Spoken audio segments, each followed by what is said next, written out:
Hey guys, my name is Eric, and today I'm going to be talking about some tips and tricks as far as shooting, weapons, equipment, and tactical stuff that I have learned and picked up along the way from people who are way smarter than I am. So I'm going to go over this list with you guys on this episode. Let's go ahead and roll the intro.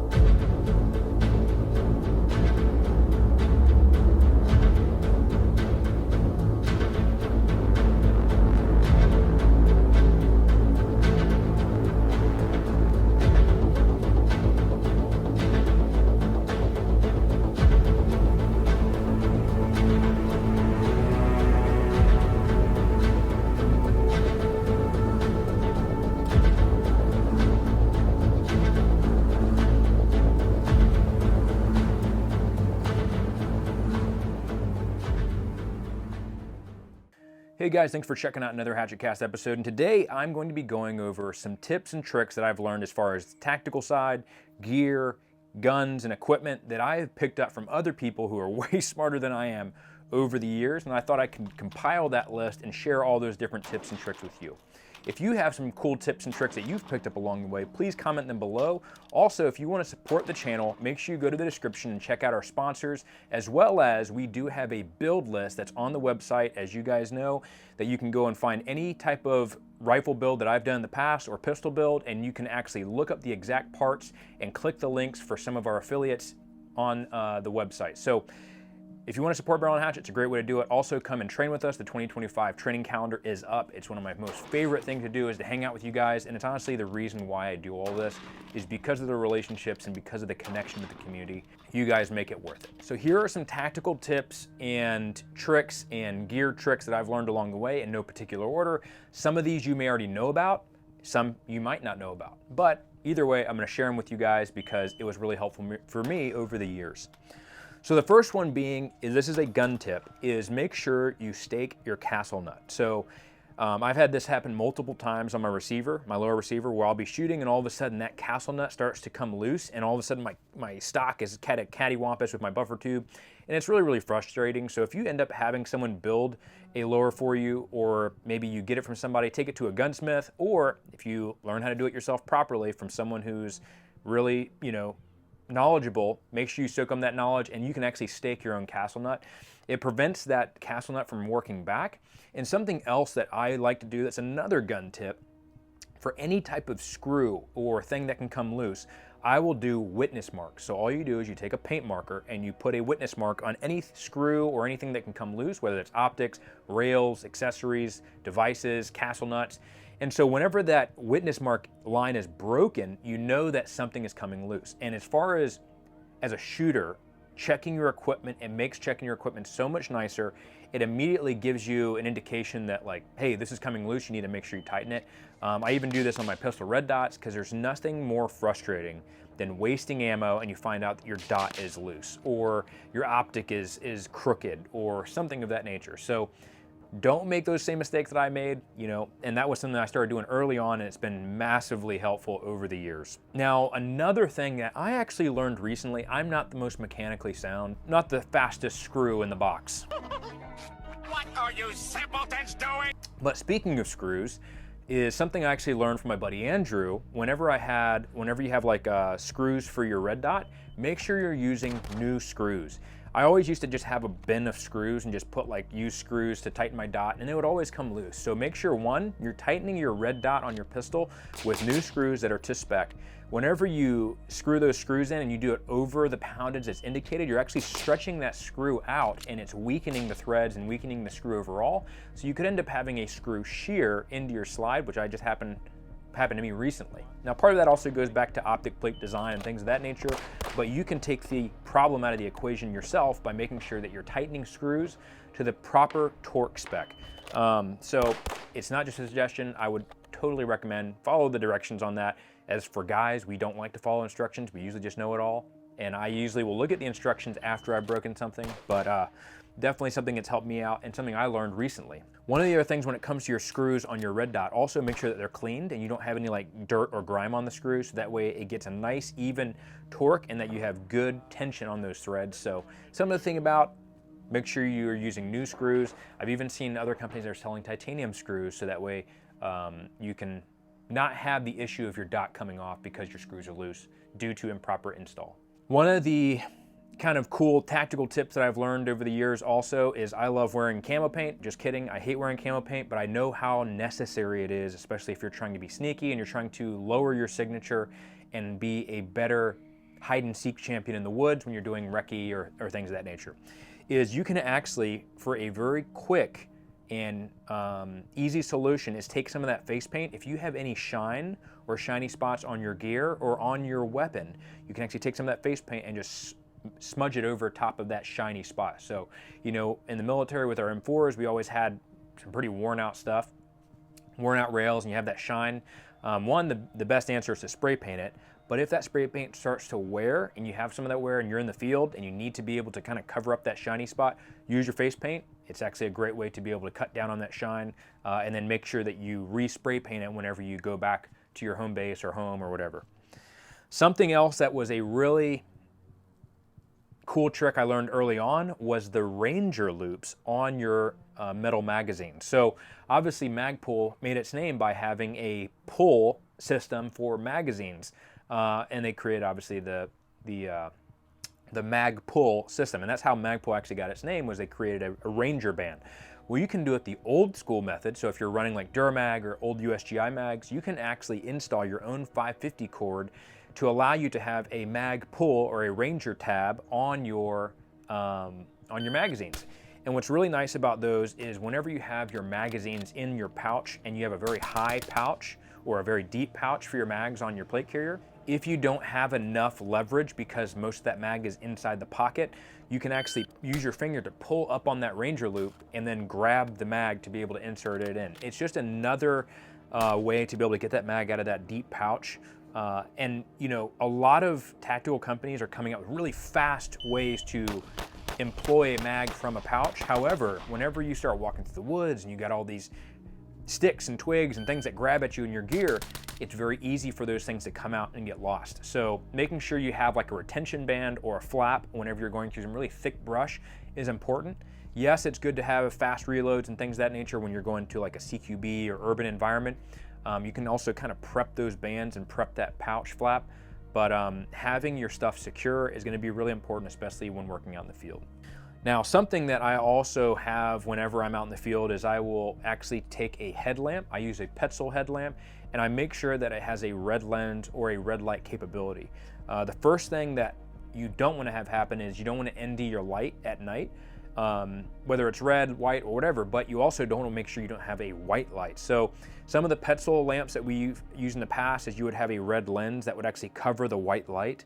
Now Petzl has a new red lamp, so it's a multi-light color lamp, and so when you click it the first time, it immediately goes to red light. And then you actually have to press and hold it to go to white light, which makes it a very conscious decision. But for me, I like to wear my headlamp around my neck because then I can actually put it up around my mouth, look at what I'm writing on or whatever task I'm doing with my hands at night.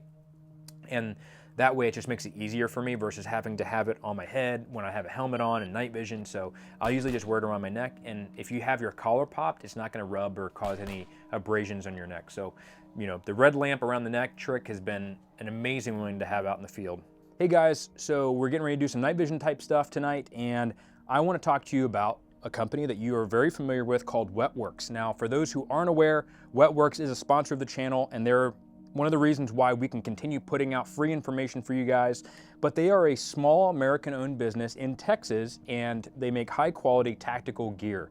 So one of the things that they make is called nod locks. Now, there's nothing more terrifying than having a pair of night vision and you drop them and you lose them when you're walking through the woods or doing any type of training, or they break. So they've created a lanyard system that is a really, really cool concept. So whenever you clip in your night vision, I actually have nod locks on the side of my helmet. They go where your bolts are at if you're running arc rails.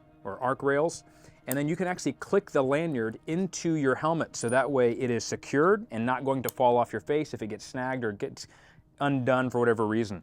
If you want to take these off, all you gotta do is unclick and they pop right off. A really cool concept for making sure that you have a very solid lanyard system for your night vision. Also very, very simple to apply.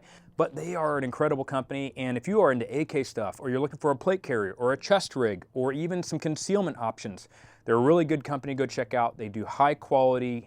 They are ardent supporters of the Second Amendment, and they totally support the armed citizen. So make sure you go check out What Works today. Use the discount code in this video in the description to save yourself some money, and it's a great way to support the channel and an American small-owned business. Now, another cool thing that I like to do is if you wear Peltors or you do comms, I will also take a Petzl bite light and I will put it and zip tie it to my boom mic on my Peltors or my headset. And what that allows me to do is to be able to point my boom mic at whatever I'm looking at. And anytime I'm wearing a headset or a helmet, I always have that red lamp on my boom mic to be able to point and actually hold in place to point at whatever I'm writing on or whatever task I'm doing in my hands. So having a Petzl bite light on your boom mic is a cool trick and tip that I actually learned from a fellow buddy in the military that I've used for a long time now. Now, something else that I learned, actually it was a cool tactical tip, especially when I was working in a hot, humid environment, was one time I was in Louisiana and a fellow buddy of mine was wearing a field top. And this is when like combat tops were becoming a thing and multicam was just now coming out to the market. And it was, you know, combat tops are nice. However, whenever you need full multicam or camouflage, having that white t-shirt material kind of sticks out. It's good for plate carriers, it's great for hot weather, but for me, I don't like material that sticks to my skin.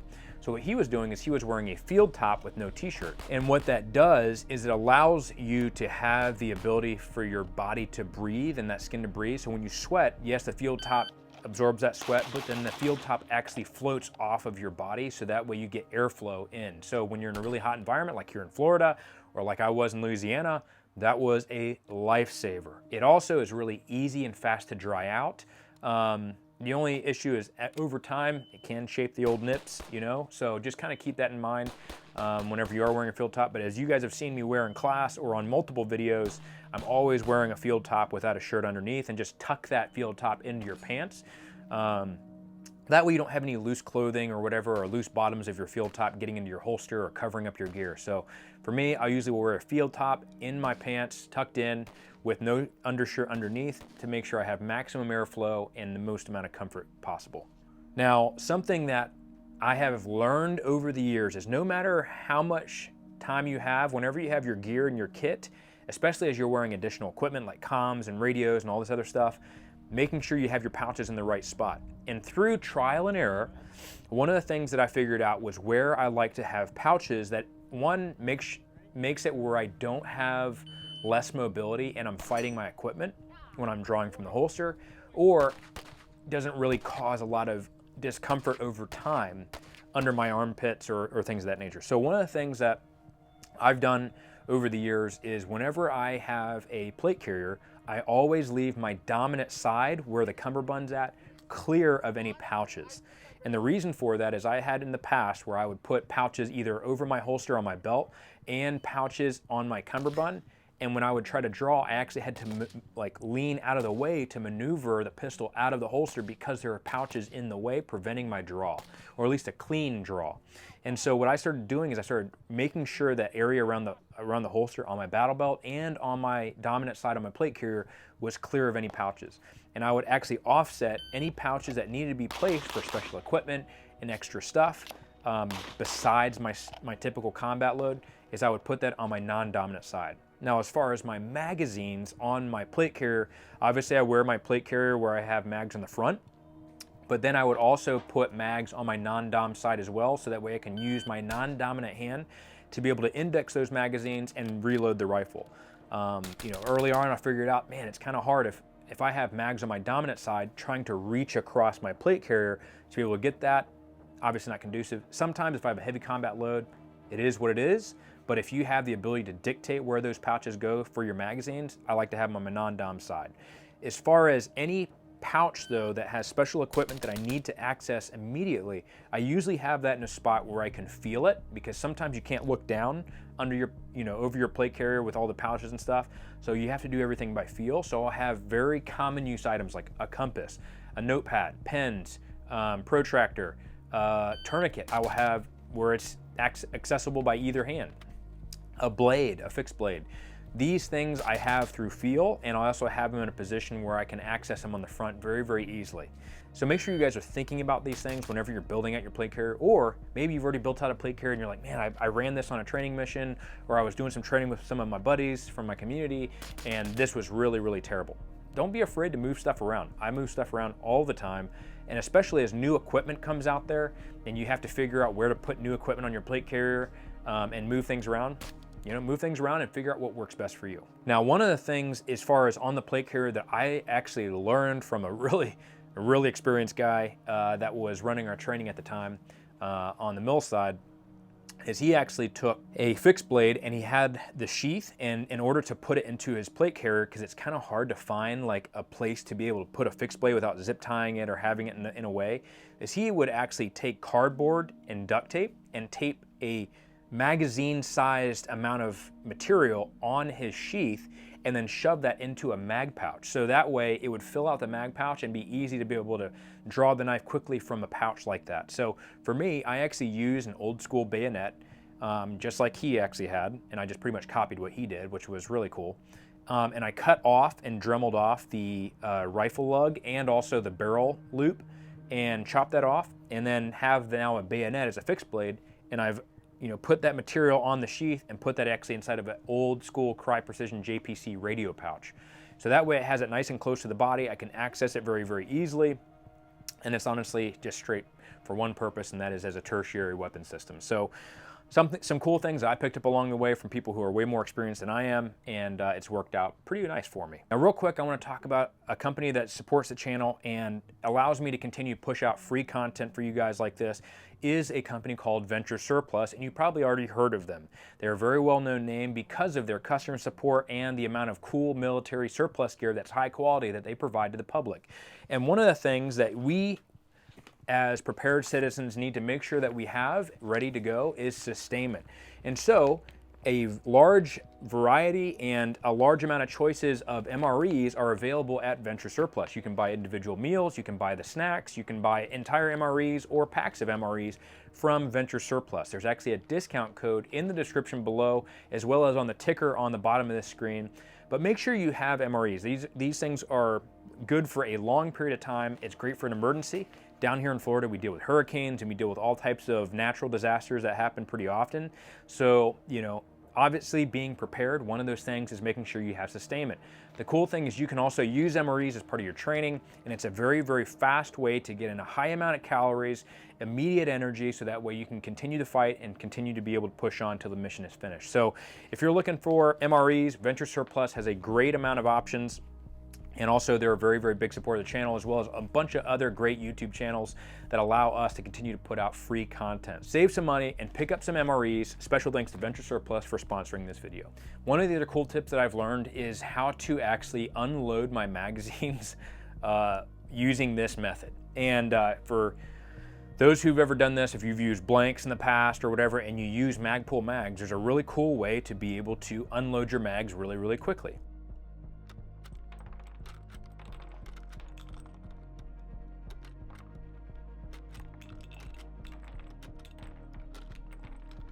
So yeah, that's a really cool way to be able to unload those mags super, super fast, and it makes it really convenient. So hopefully that helps somebody out. As far as my weapon system, I like to have vertical foregrips, and some guys are like, well, I don't like those, and they're old school.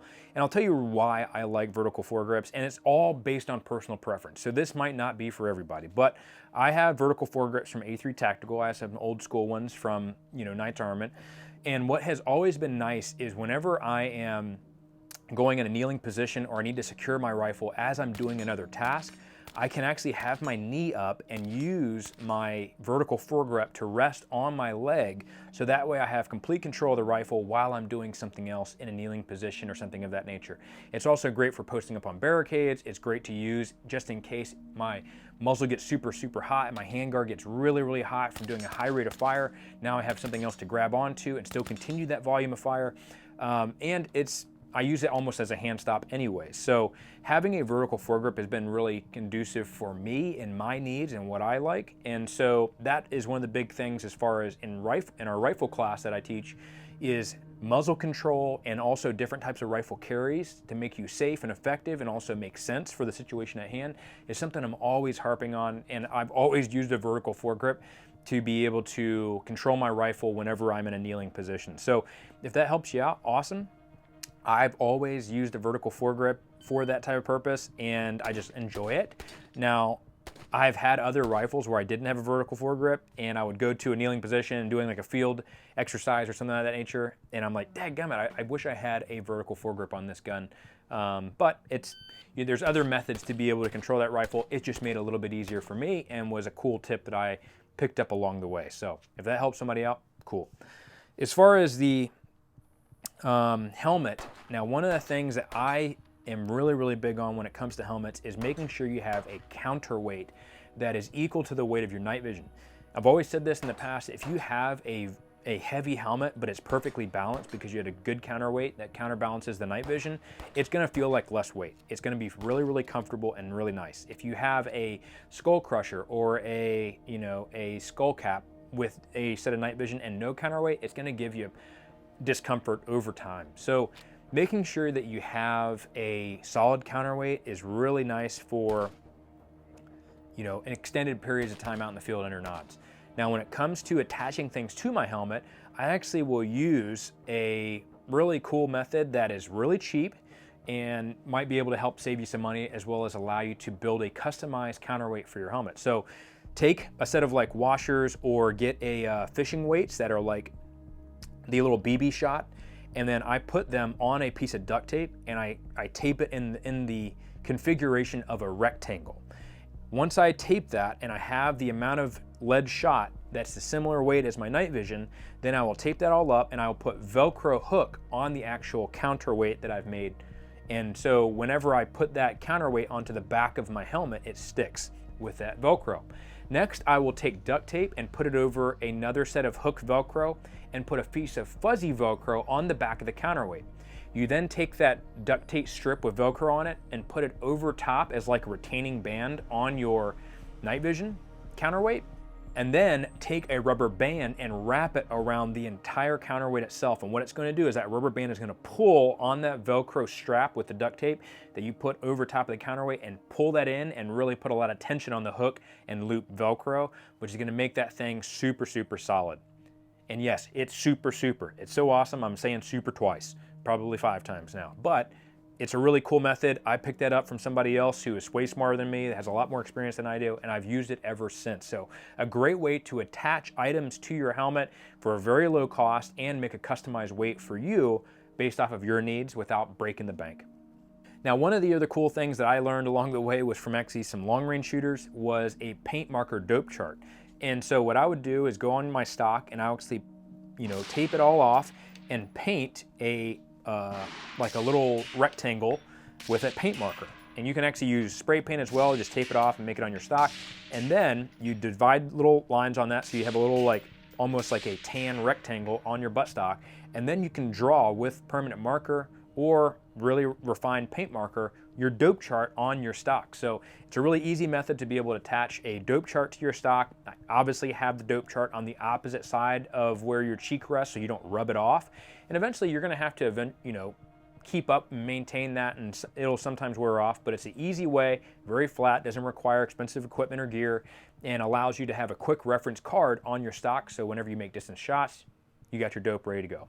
Kind of going back to dope chart and is a gear tip that I learned from the military that I actually picked up from some other guys that were really cool, and also some pilots that do this, or the concept is used by pilots, is I would develop a poor man's leg board. So if you ever look at fighter pilots, they actually have a leg board or a writing pad that's attached to their flight suit on their leg, so that when they're sitting in the cockpit, they can write down notes on this pad. Well, what I did is I would take duct tape or 100-mile-an-hour tape and I would wrap that around my leg and I would just write with permanent marker on the duct tape. So if I had to really quickly write down a set of grids or some information or some things that I have to pass along over the radio, I had that duct tape ready to go to be able to write on. So I'm not writing on my uniform, but it was almost like a improvised leg panel that I could use to record information. And when I was done with it, I would just cut it off and then throw it into the fire or discard of it properly and get rid of that. So obviously if it's really sensitive information, you can obviously scribble that out and then cut the duct tape off. But no one's going to be the wiser, like, oh, it's just a trashy duct tape, versus having an actual notepad or something that you throw away and can be compromised later on. So that's one of the things that I would do. If you want to and you're done with it, you can just put fresh duct tape over top of the information that you've written on, so that way it's covered, and then write another thing. So something that's a really fast improvised leg board for the the rifleman, that is a really good way to record information without having to pull out a notepad and things of that nature. So now, when I'm going back to my weapon system, a really cool tip that I learned from a sniper buddy was hair ties, and how important hair ties are for holding scrim. So for all of you who have asked, hey, how do you have your scrim on your scope? One, I would just take scrim and I would just tie that onto the scope, right? Now, if I want to have vegetation that I want to put on my rifle, and I don't have 550 cord dangles, something that I would do is actually take hair ties and put them on my scope or on my rifle. And that allows me to put vegetation on my rifle using hair ties. Now, in the past, I actually tried using rubber bands. The problem when using rubber bands is it eventually dry rots and gets sticky and gross, and it didn't last as long. Hair ties will last a lot longer. You can get hair ties that are earth colored, so that way they don't stand out, and it's a great way for attaching scrim. Another cool thing is you can use hair ties, just do a girth hitch on your ghillie suit, but also make sure you have some form of 550 cord to be able to attach vegetation to your, your ghillie suit or your pack or whatever. Now, something that I've done for a long period of time, especially when teaching a lot of classes and instructing, especially in Florida, it's super hot, is I will take a black towel, like a little hand towel, and I'll punch a hole through it and wear it on my gun belt. That is strictly for an admin type thing where I just wipe my face off. It's like a sweat rag. I can wipe things off. I've used it to wipe off face paint and things of that nature, but it is a very convenient way to wipe the sweat off your brow whenever you're in a hot day. So it's something that I do for my battle belt, is I just wear a little hand towel on an S carabiner and have it on my gun belt. Something else that I have on my gun belt, however, is a lens cloth, and you can usually get these at like conventions or gun shows, or even stop by and see if you can pick one up at like a lens shop. But usually it'll be a tiny little, has a little clip on it, and it has a little lens cloth that's shoved up in there. I wear that on my gun belt. I use it for cleaning my lenses, my glasses, my shooting glasses, my sunglasses, scope optics, all that type of stuff. So having a lens cloth on you like that is very convenient, and makes your range day a little more enjoyable, especially if everything starts to fog up or get nasty, especially when it rains. Something else I carry on my battle belt is, if you guys ever have a Holosun tool that you get, is drill a hole through that Holosun tool and attach a key ring to it, so that way anytime that you have to adjust or tighten or zero a Holosun style optic, or any type of optic that requires a tool that they have that comes with it, drill a hole through it and have that on your gun belt. It's 100% an admin thing. It does make noise, so if you're gonna be in a more tactical environment, obviously take that off. But having those tools readily available so you can zero has made it a lot less of a headache whenever I'm doing my zero process. I already hate zeroing. It's an admin role and it's annoying, but we all have to do it, and it's important, so make sure you take your time with it. That's something I've actually picked up from other good shooters along the way, and I've been using that for a while now. One of the things that I learned from the mill side is, whenever you use ammo from or you get like surplus style ammo, it usually comes in stripper clips. So having a speed loader, most of the time they will actually come with those surplus ammo boxes. So you can get a speed loader. I like to have mine on my helmet underneath my cable, and so that way I always have a speed loader on me. I also have one in my battle belt. So just in case I end up having stripper clips that I need to use, I have a speed loader readily available. So having multiple speed loaders on you makes it really convenient in case you need to load quickly, especially in a wartime type setting where you have a lot of surplus ammo and that just becomes a norm. It's a fast way to load your mags, and it makes things a lot easier. I have picked up a lot of great tips and learned a lot of things from people who are way smarter than I am, or shooters who shoot way more capable than I can. So there's always somebody that is really good at something, and it's very wise to attach yourself to someone like that. One of the things that I think is one of the most sad things in life is when we meet people who have come to the end of their road because they know everything. And that comes with ego and with pride. And so one of the verses that really stands out to me that I'd like to leave you guys with as a word of wisdom that was passed along to me that I've been taking to heart is in Proverbs chapter 16, and it's in verse 18 and 19. It says, pride goes before destruction, and a haughty spirit before a fall. It is better to be of a lowly spirit with the poor than to divide the spoil with the proud. I'm going to keep reading a little bit because there's some other interesting and good words of wisdom here in Proverbs. Whoever gives thought to the word will discover good, and blessed is he who trusts in the Lord. The wise of heart is called discerning, and sweetness of speech increases persuasiveness. God's good sense is a fountain of life to him who has it, but the instruction of fools is folly. So one of the things that I would recommend is obviously always be a student. Always strive to be a student. One of the things that I've struggled with personally is I struggle with pride and ego, and that's something that I have to constantly combat because it's just one of those things that we all deal with, and you know, some deal with it worse than others, but I think it's so important to always approach things with a humble heart. There's always more to learn, and honestly, it makes things a little bit more exciting. So those tips that I gave you guys today, those are all things that, there's a couple of things that I figured out on my own, but most of that is from other people who imparted that knowledge to me, and now I use that all the time, and I'm so grateful for that knowledge.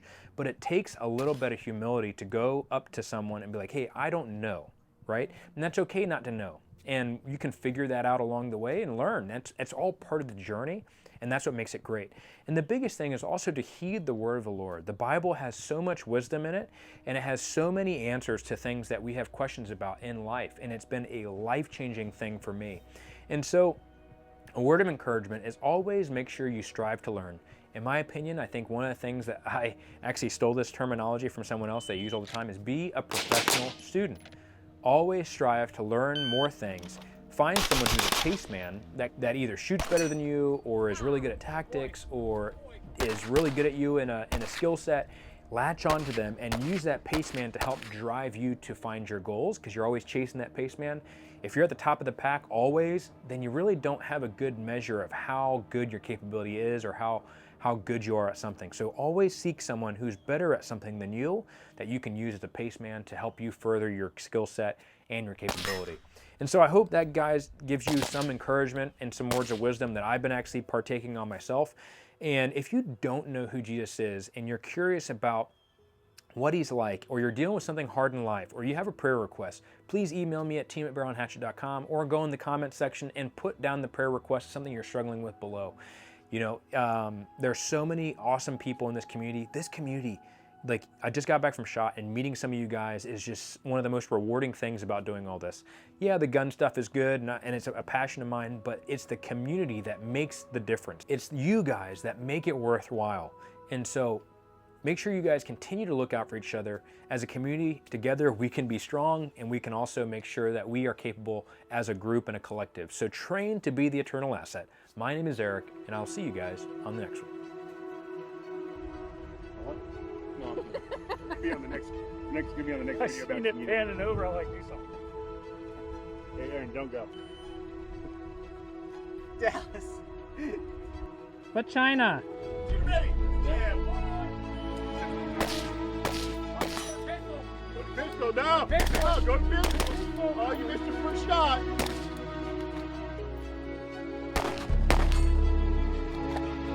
I didn't know we should play those terms. Nobody else want to play by him. We all hit. Nobody else missed the first shot. Exactly. Hey, We listen. were all playing.